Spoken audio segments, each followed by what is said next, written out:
Welcome to Reykjavik, Iceland. I've been to many places around the world, and most of them you can do on a budget and still have fun, but Iceland, Reykjavik, is not one of them. About a month ago, I did 5 countries in 5 days as cheaply as possible, flights, accommodation, food, and I'm glad I didn't get Reykjavik, Iceland, because it's not possible. By the way, this doesn't surprise me. The location of Iceland is not very convenient. Everything needs to be imported, so everything is very expensive. But doing stuff is expensive as well. I have a few things planned today, and they're very expensive to do. There's no denying that Iceland is one of the most beautiful countries in the world, without a doubt, but you need to spend money to enjoy it. That is the tallest building in Reykjavik. It's a church. And if you think I'm being a hypocrite because every single city in the world is expensive, no. You can 100% do London on a budget. You're not going to be doing stuff, but there's a lot to see. There's not much to see in Reykjavik unless you pay to do something. And I know you're thinking that I've seen so many pictures and videos of Iceland and it's beautiful. Yes, so many waterfalls and volcanoes, but it's very expensive to get around Iceland. I do think everybody should visit Iceland once in their life. It's one of my favorite countries, but it's very difficult to enjoy it, to be honest. And you couldn't spend a month here. Like, I think many countries you can spend 3 weeks, 4 weeks, 5 weeks there and travel the whole country, but I mean, you can do it in Iceland, but it's going to cost a small fortune.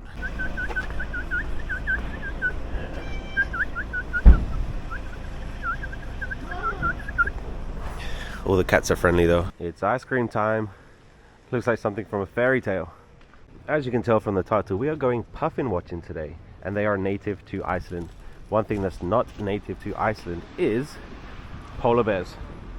So the Icelandic people, they're very confused why there's so many polar bear stores in Iceland, because they are not native to the country.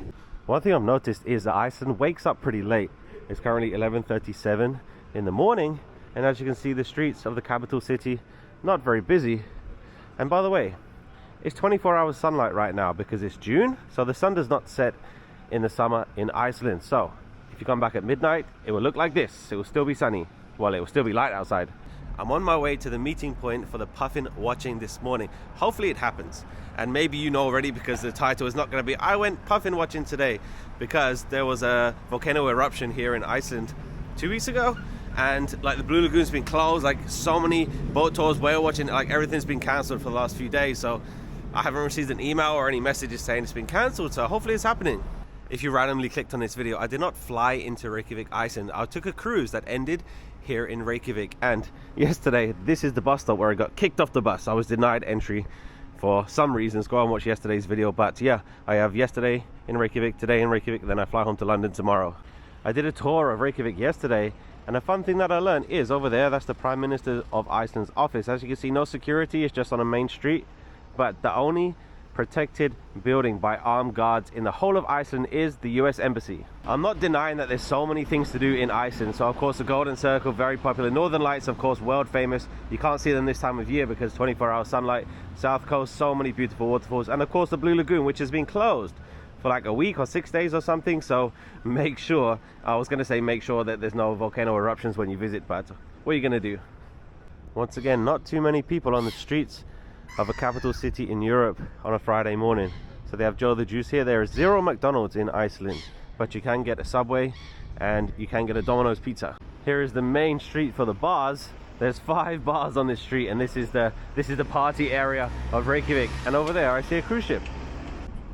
If you were on the Silver Wind in Reykjavik, Iceland on June the 14th, we were in Iceland the same time. I just finished an 11-day cruise on board the Norwegian Prima that ended in Reykjavik, so go and watch those videos if you want to.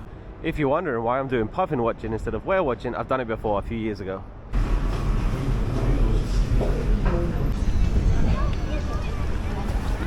All right, let's go and see some puffins. The meeting point is very close to the city, and they have tours starting every 2 hours. First of all, the crew on this boat were very kind, very friendly, and they told us some great information. So we're gonna speed up. I'm just gonna say enjoy the ride until we get there.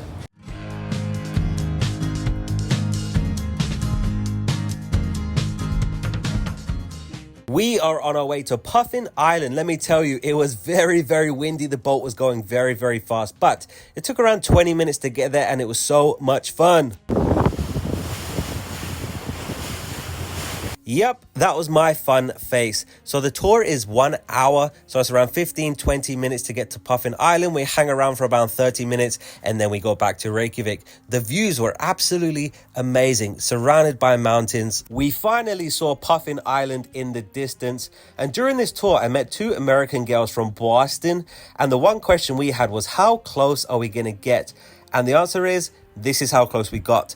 It's kind of disappointing because I expected us to get very, very close. You can see a speedboat over there. It's a different tour, but they got very, very close and we didn't. I think it's because we're a bigger boat. I don't actually know. You would just have to take my word for it, but there were so many puffins flying around us, swimming around us, and they were really cute, but you have to be very, very fast with your camera because they are fast. Puffin Island is actually a restricted area. The only people that are allowed to go there are some scientists.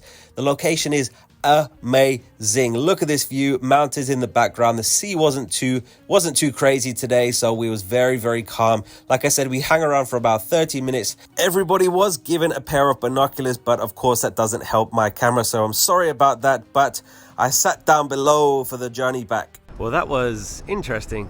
So I have no idea how that video is going to turn out because I had to do the videos on my phone, which I can do it on my camera, but when I zoom in on my camera, the quality goes very, very bad, so I had to use my phone. So we didn't get that close. That's the one negative thing. Like, we saw a lot of them that they were flying over and we weren't that close. So I have no idea if I got any good shots on it. Hopefully I did. But would I recommend it?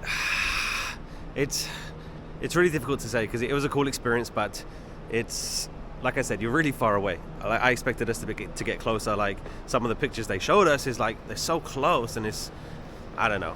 Would I do it again? I wouldn't do it again, but would I recommend it? Yeah, probably do it. So how much did that cost? So the Puffin tour, we was out there for 1 hour, 15 minutes to get to the Puffin Island, 30 minutes to look around, and then 15 minutes back. That cost the equivalent of $53 US. And if you want to do whale watching, by the way, double it. So it's going to cost you over $100 to do whale watching. If you watched my video yesterday, I talked about a restaurant that I went to here in Reykjavik maybe like 7 or 8 years ago. And I remember it because you can get soup, but the bowl is bread, like it's a bread bowl. And also the walls are covered in money, so money from all around the world, and then you sign it. So I have Chinese money on a wall in Reykjavik somewhere, and it's on this street.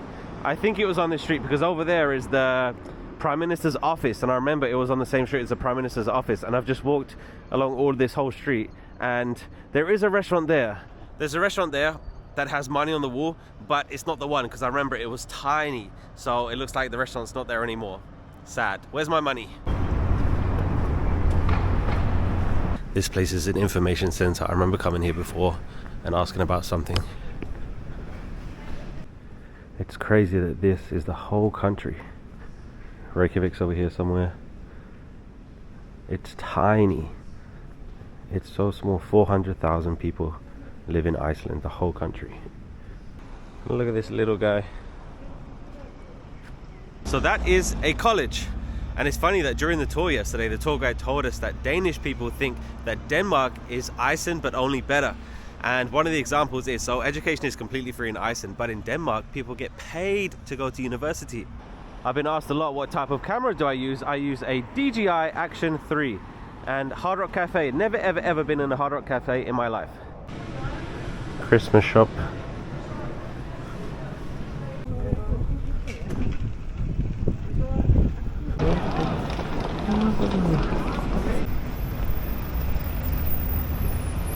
Let's go and spend some more money. Our next destination is Perlan, Wonders of Iceland.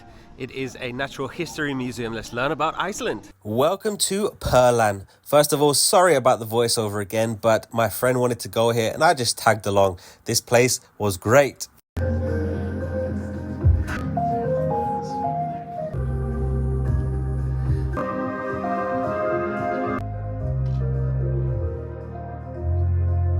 The first thing we did was we went inside this theater that looked like a planetarium and we saw the Northern Lights. It is impossible to see the Northern Lights in Iceland in the summer because the sun does not set, but it was great to see the show. So this place, it gives you a big history of Iceland. If you don't know about Iceland, it is a very, very fascinating place. It's called the land of ice and fire because, of course, it has volcanoes, but it also has waterfalls, it has glaciers. It explains what was going on in Iceland millions of years ago, but it also explains today and the most recent years. For example, did you know that Iceland is expanding 2 inches every single year? But Perlan is not only about history, they have some interactive stuff as well. And definitely the highlight of the visit was the ice cave. So when they told us there was an ice cave, I expected it to be fake. I expected the walls to be fake ice, but no, it was completely real. This whole place is made of ice and snow. It was freezing inside.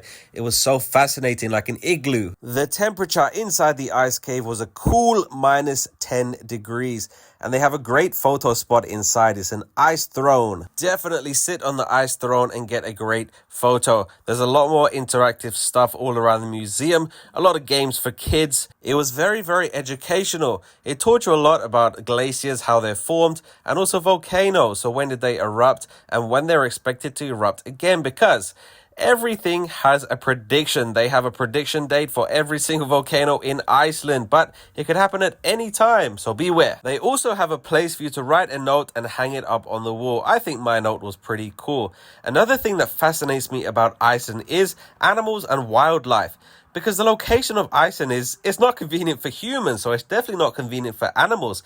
How did they end up here? So there's a lot of history, which animals arrived in Iceland, how they got there. Before you visit Perlan, you must know that it's pretty far away from the city center. It took around 30 minutes to walk there. And this is the view from the roof. Very, very interesting city because there's not a lot of tall buildings. The tallest building in Reykjavik is a church. We stopped by the gift shop on our way out. Some very, very interesting stuff. That was Perlan, Wonders of Iceland.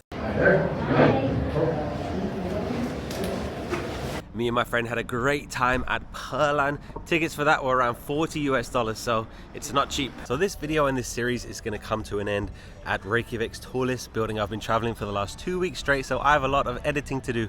Go and watch the cruise series if you didn't already. Thank you so much. Please let me know what you think of Iceland. Would you come here? Have you ever been here before? It's an amazing country. I've had a great day. Tomorrow I fly back to London and I paid $25 for the bus to the airport because Reykjavik airport is not in Reykjavik, it's in Keflavik, which is some miles away. So thank you so much for watching. Hit the subscribe if you want to see more, because I'm sure I'm already on my next adventure. Please hit the like to tell me that you like this video, and I'll see you somewhere sometime. Goodbye.